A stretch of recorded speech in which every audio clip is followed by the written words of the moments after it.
Hello दोस्तों, आज जिनकी हम चर्चा करने वाले हैं यह व्यक्ति एक समय दुनिया के दूसरे सबसे अमीर और एशिया के सबसे अमीर आदमी थे।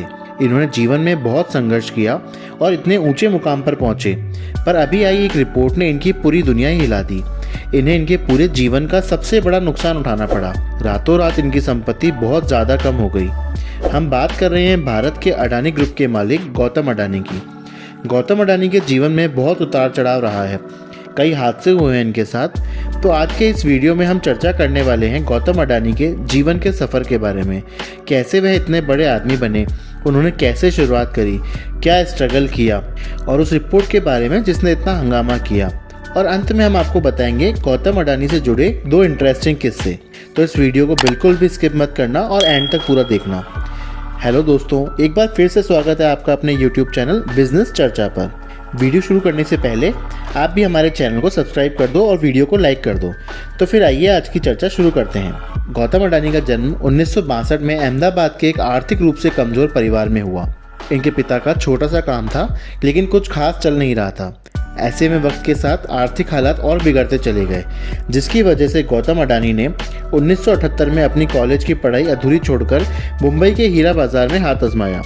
लेकिन उनकी किस्मत चमकना शुरू हुई 1981 में, जब उनके बड़े भाई ने उन्हें अहमदाबाद बुलाया। भाई ने सामानों को लपेटने वाली प्लास्टिक की एक कंपनी खरीदी थी, लेकिन वो चल नहीं पा रही थी क्योंकि उस कंपनी को जो कच्चा माल चाहिए था वो पूरा नहीं मिल पा रहा था। इसे एक अपॉर्चुनिटी की तरह लेते हुए गौतम अडानी ने कांडला पोर्ट पर प्लास्टिक ग्रैन्यूल्स का इंपोर्ट स्टार्ट किया। उस समय प्रधानमंत्री रहे राजीव गांधी ने अपने कार्यकाल में आयात निर्यात नीति को उदार बनाया। गौतम अडानी बताते हैं कि इसी के चलते उनकी बिजनेस जर्नी शुरू हुई। अडानी ने 1986 में प्लास्टिक, धातु और दवाओं वगैरह के आयात निर्यात के लिए Adani agency and Adani associates partnership company बनाई। यही कंपनी 1993 में अडानी एंटरप्राइजेस लिमिटेड बनी, जिसने धातु, कृषि उत्पाद और कपड़ा जैसे उत्पादों की कमोडिटी ट्रेडिंग शुरू करी। कुछ ही सालों में ये कंपनी और अडानी इस बिजनेस में बड़ा नाम बन गए। इस बीच ट्रेडिंग के लिए 1990 में गुजरात के मुंद्रा में अपना निजी बंदरगाह बनाया। यह बंदरगाह जो 8000 हेक्टेयर में फैला है और आज भारत का सबसे बड़ा प्राइवेट पोर्ट है। मुंद्रा पोर्ट से पूरे भारत की लगभग 1/4 माल की आवाजाही होती है। गुजरात, महाराष्ट्र, गोवा, केरला, आंध्र प्रदेश, तमिलनाडु और उड़ीसा जैसे 7 समुद्री राज्यों में 13 घरेलू बंदरगाहों में अडानी ग्रुप की उपस्थिति है। मुंद्रा पोर्ट पर दुनिया में कोयले की सबसे बड़ी माल उतराई की क्षमता है। यह बंदरगाह स्पेशल इकोनॉमिक जोन के तहत बना है, जिसका मतलब होता है कि उसके प्रमोटर कंपनी को कोई टैक्स नहीं देना होगा। इस जोन में एक बिजली प्लांट, एक प्राइवेट रेलवे लाइन और एक प्राइवेट एयरपोर्ट भी है। अडानी एंटरप्राइजेस के मुताबिक साल 1994 में बीएसई और एनएसई में कंपनी का शेयर लिस्टेड हुआ था। उस समय इसके एक शेयर की कीमत 150 रुपये थी, लेकिन यह सिर्फ एक शुरुआत थी। जनवरी 1999 में अडानी ग्रुप ने well agri business group Wilmer के साथ हाथ मिलाकर खाद्य तेल के बिजनेस में कदम रखा। साल 2000 में फॉर्चून नाम से खाद्य तेल रिफाइनरी मुंद्रा में शुरू की गई। फॉर्चून ऑयल आज देश में सबसे ज़्यादा बिकने वाला तेल है। फॉर्चून ऑयल के अलावा अडानी ग्रुप कंज्यूमर प्रोडक्ट जैसे आटा, चावल, दालें, चीनी जैसे दर्जनों उत्पाद बनाता है। 2005 में अडानी ग्रुप ने भारतीय खाद्य निगम के साथ मिलकर देश में बड़े बड़े साइलोज बनाने की शुरुआत की। साइलोज में लार्ज स्केल पर अनाज को स्टोर किया जाता है। शुरू में 20 साल के कॉन्ट्रैक्ट पर अडानी ग्रुप ने अलग अलग राज्यों में साइलोज का निर्माण किया। इनकी कनेक्टिविटी के लिए अडानी ग्रुप ने प्राइवेट रेलवे लाइन्स भी लगाई, ताकि साइलोज यूनिट से पूरे भारत में माल को आसानी से सप्लाई किया जा सके। साल 2007 में अडानी टॉप 10 रिचेस्ट इंडियन की लिस्ट में आ गए।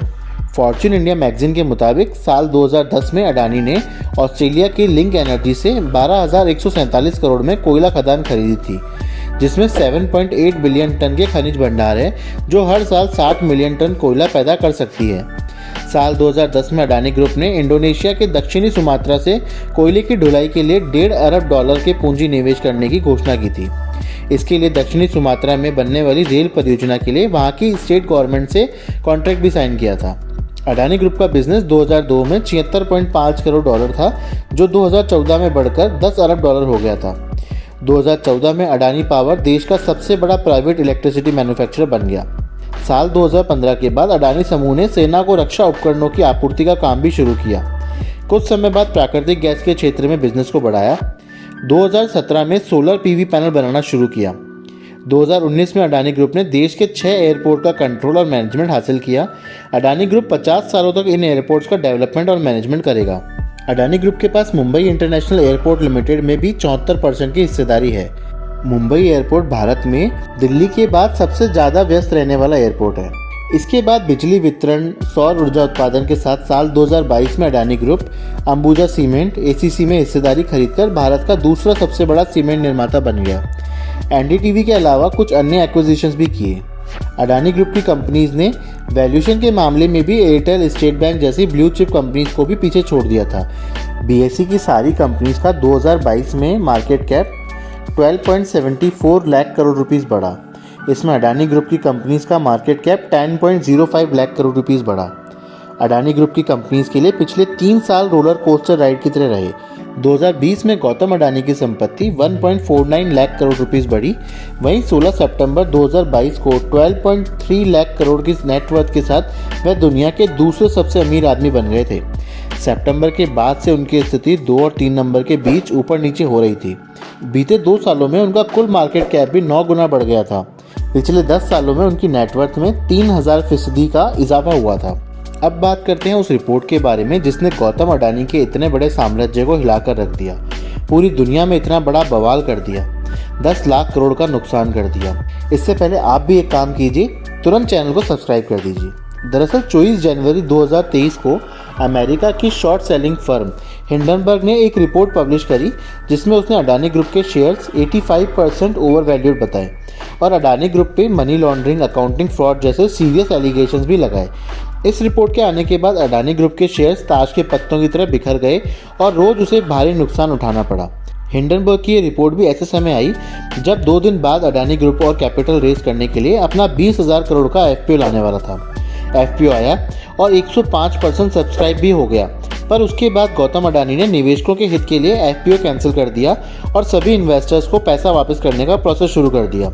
इस रिपोर्ट को अडानी ग्रुप ने फेक और ग्रुप के बिजनेस को लॉस पहुंचाने वाला बताया, पर इस रिपोर्ट ने अडानी ग्रुप के लिए बहुत प्रॉब्लम्स खड़ी कर दी। अडानी ग्रुप की कुछ कंपनीज पर सेबी ने एक्स्ट्रा सर्विलेंस चालू कर दी।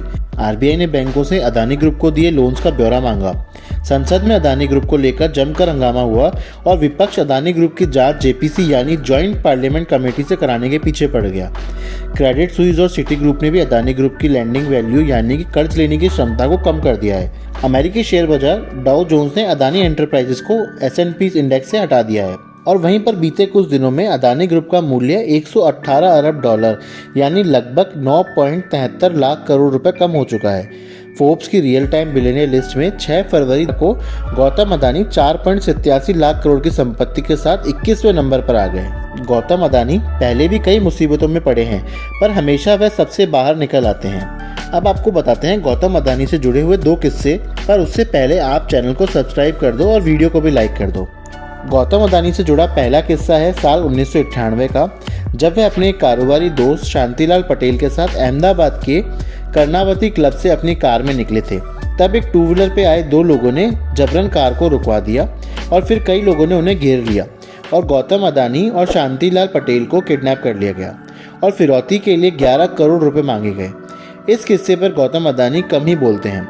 उनकी किडनैपिंग के आरोप में गैंगस्टर फजलुर रहमान उर्फ फैजू और भोगीलाल दर्जी उर्फ मामा को गिरफ्तार किया गया था, जिन्हें अभी कुछ समय पहले ही 22 साल लंबे चले केस के बाद सबूतों के अभाव में बरी कर दिया गया है, क्योंकि अभियोजन पक्ष उनका गुनाह साबित नहीं कर पाया था। गौतम अडानी का दूसरा किस्सा है 26 नवंबर 2008 का, जब उनकी जान संकट में पड़ गई थी। दरअसल इस दिन मुंबई में आतंकी हमला हुआ था। जिस वक्त ये हमला हुआ उस वक्त गौतम अडानी होटल ताज में वेल्सक्राफ्ट रेस्टोरेंट में दुबई पोर्ट के CEO मोहम्मद शराफ के साथ डिनर कर रहे थे।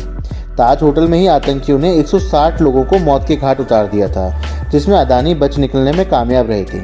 26 नवंबर की पूरी रात अडानी ने बेसमेंट में गुजारी और अपने फ़ोन के जरिए वे अपने लोगों के साथ संपर्क में बने हुए थे। अगले दिन सुबह सुरक्षा बलों ने करीब 8:45 पर उन्हें होटल से बाहर निकाला। 27 नवंबर को वह अपने प्राइवेट एयरक्राफ्ट से अहमदाबाद पहुंचे। अपने जीवन का सबसे बुरा अनुभव शेयर करते हुए उन्होंने कहा था कि उन्होंने मौत को सिर्फ 15 फीट की दूरी से देखा था। अब देखते हैं गौतम अडानी अपने पर आ रही इन मुसीबतों से कब तक बाहर निकल पाते हैं। इस बारे में आपकी क्या राय है हमें कमेंट करके ज़रूर बताएं और वीडियो को लाइक करें और शेयर करें। यह थी गौतम अडानी के जीवन से जुड़ी एक छोटी सी केस स्टडी। ऐसी ढेर सारी इंटरेस्टिंग और मोटिवेटिंग जानकारी के लिए अभी हमारे चैनल बिजनेस चर्चा को सब्सक्राइब करें। तो फिर जल्द मिलते हैं एक नई इंटरेस्टिंग वीडियो में। अपना और अपने प्रियजनों का ध्यान रखें। जय हिंद, जय भारत।